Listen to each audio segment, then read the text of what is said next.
Hi guys, Cliff here. Welcome back to the channel. Do you remember a few months ago I was flying the willy-nilly's Mustang and I had a bit of a prang? I remember somebody saying in the comments, could I film the repair? Well, that's what I'm going to do right now. Whenever you have a crash and there's bits scattered all over the place and you gather them all up and you get home, then you realise there's one bit missing. So here's a tip for you. Leave a marker at the crash site, just a stick or something that you'll recognise, because you might want to go back the next day and look for that piece of balsa wood that's sort of that shape or foam or whatever it is, and you'll just won't find it. Okay, so leave a marker, then you can go back. Now I think I've got all the components, so let's have a look. These are the bits, big bits, okay, which is good. The wing is good, it's sound, it hasn't broken, everything's good. The wing bolt mounting area, which I was never very happy with, is intact, but there's half of it still on the fuselage bolted up, so that has to come off. But the wing is okay, so we'll put that to one side. The cockpit area and hatch is okay, put that to one side, and the tail is okay. The rudder is still on the plane, but that's bounced off nicely, so that's okay. The fuselage is the main problem. Partly it did cartwheel, I think. Part of the problem was the fact, well, it wouldn't have helped, was the big motor I fitted. That's a lot of weight in there. Also in there, if you remember, I fitted a bottom hatch. The speed control is probably bigger than it needed to be. If I'd put in a smaller motor, I could have put in like a little ESC like that one, much lighter, because the model is a couple of ounces overweight. I think it weighed about 7 ounces and the original willy-nilly's Mustang was a couple of ounces less than that, so I might be able to leave that one in place. We'll see. The side of this is fairly shattered, fairly bashed quite badly. I could cut out all of this completely and replace it. Trying to butt join end grain split bolts like this is very, very difficult. Not impossible, just very difficult to get all the grains going back into where it came out of. You can do a pretty good job. This side is split there as well. I think I'm going to have to strip the covering off and then we can see what's going on. Either put a doubler on the inside to hold it all together, or a piece of wood right on the outside to hold it all together. By the time it's covered, you'd be none the wiser. It would just be slightly heavier. So I'll try to take this rudder off as well before it breaks.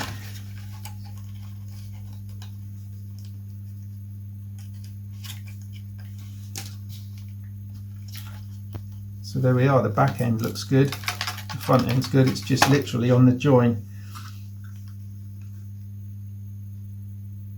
So I'll strip the covering off and we'll come back to it and see what we got.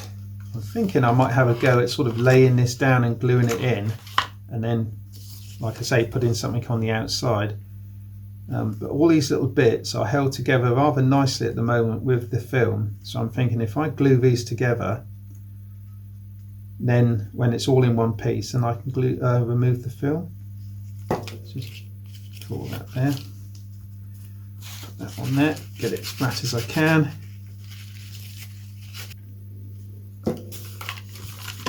Because it was a great little flyer, I'd like to get it back in the air again.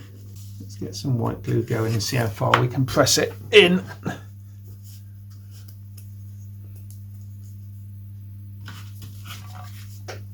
And then leave it to set for a couple of hours.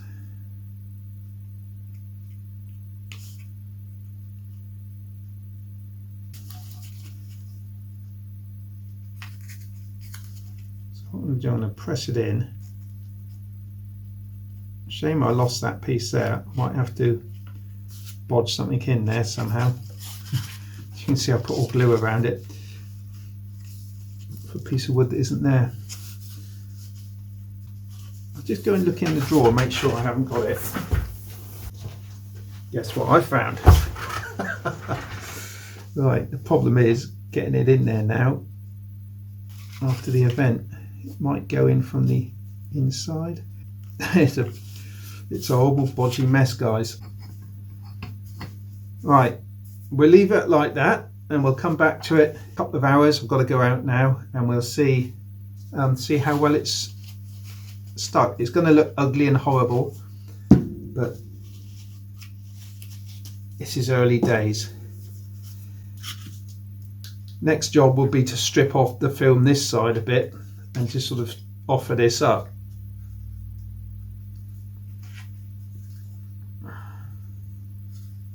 Would be nice to try and reinforce the inside of it, maybe. If I get wood on the inside, maybe it'll feel, we'll see. See if we go inside or out. Anyway, that's a good start. Catch you later. It looks horrible. It looks like Frankenstein's body stitched together, doesn't it? But it's held together. Let's just offer the wing up. See how it's looking. Now we come to the tricky part. In fact, there's only two faces because at the bottom is a hatch, so it might just sort of fit on there. Why does that look nothing like that? Because it's upside down. Oh dear, Cliff. One of the things you need to consider when you're gluing it is keeping things straight and true. There's no point in gluing it at an angle, but this has got so many breaks to it that it can't do anything but be true, so that's something to bear in mind. So I'm going to leave a bit at the bottom for a bit of CA. Come around there.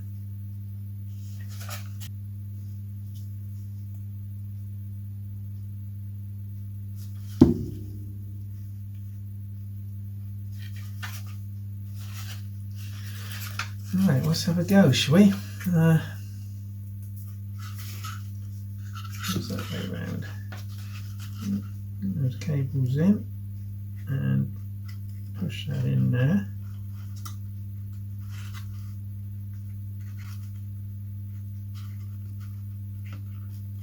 That's nice.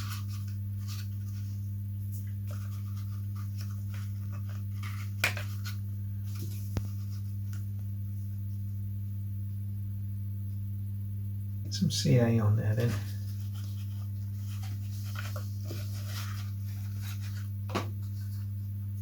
Go in there. Let's go in there.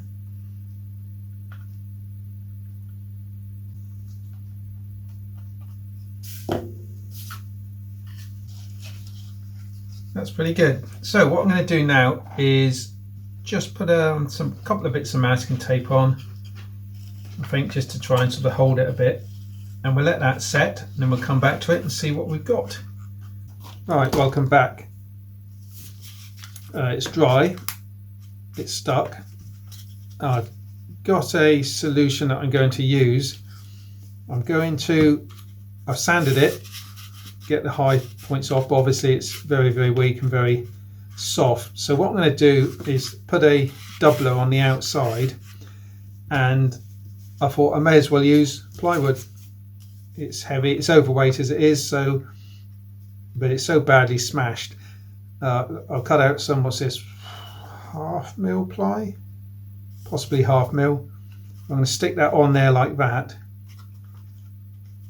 I'll sand these edges nice and as smooth as I can before I stick it down, so as the transition when I cover it isn't too bad. So I'll stick that on probably with white glue. So what I'm going to do, I'm going to mix up some epoxy. I'm going to glue this piece back in. So I'm going to epoxy that back together, epoxy that on there, and then glue on these fuselage sides once I've sanded them as much as I can. That way round, actually. It's the port side, it's the starboard side. And although it's not pretty at the moment, with those sides sanded, it'll make it really strong, give it all the strength back, a little bit of weight, but it's really overpowered anyway, so it's like a missile to fly. So let's go for it anyway. Cheers guys. Okay, let's pop a couple of more pegs on, get some CA on the ends, and that lot can be drying for an hour or two.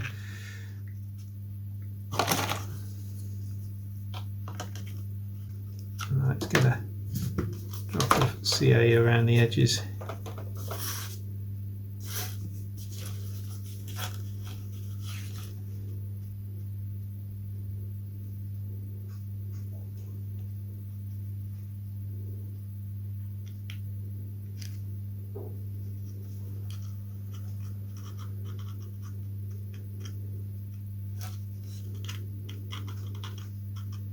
Get it sucked in there nicely.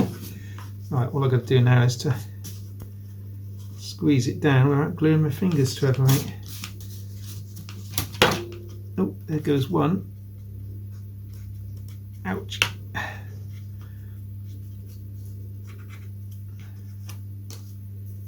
Turn it in. That will glue on there. And then the rudder, I can hook it in similarly, push it onto the hinges. So let's mix some epoxy up.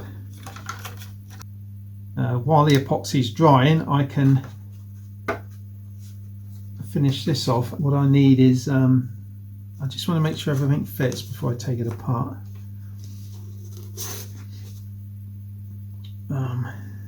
So that goes that way around. The magnet on the back of that. That goes there. Top hatch goes. Got to pop the receiver back in.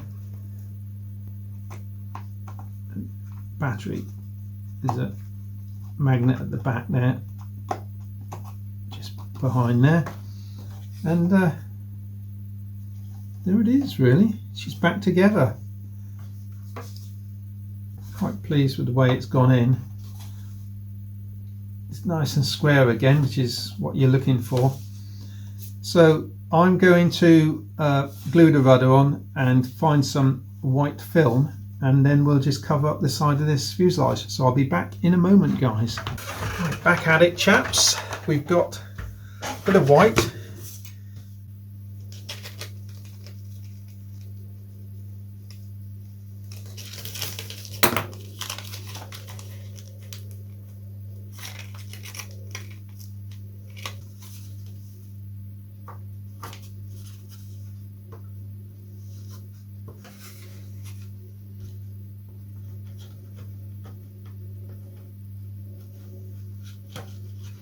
I'm just going to gently wipe that over there like that. The reason I'm doing it gently is because I want it to shrink before it actually adheres to the plywood. Else it isn't going to shrink very well. And then I can put that over it and give it a good old rub without scratching it. There we go, guys, that's one side done. I might put a blue star just there to sort of cover the join a little bit and what have you, but one side to go, one side done. It's a lot stronger than it was, so it's not too bad. The repair complete. So what I've got to do now is drop the receiver back in, and she's good for another flight. Willy-nilly's Mustang lives to fly another day. Not a standard Willy-nilly's Mustang. I'll put the bottom hatch in and bigger servos and modified the hatch somehow. But there she is, guys, ready to go. Apart from the receiver, that is, of course. Apart from the receiver, doesn't look too bad. I can live with that. And she's obviously going to be a little bit heavier and a little bit, I mean, probably 2 or 3 ounces heavier than the original Willy-nilly's Mustang design.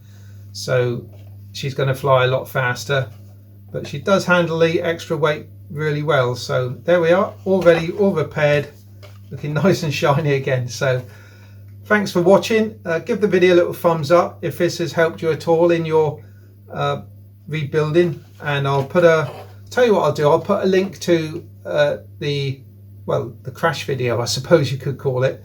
So I'll put a link to the crash video just up here, and I'll see you in the next video, and thanks for watching. Cheers guys, cheers.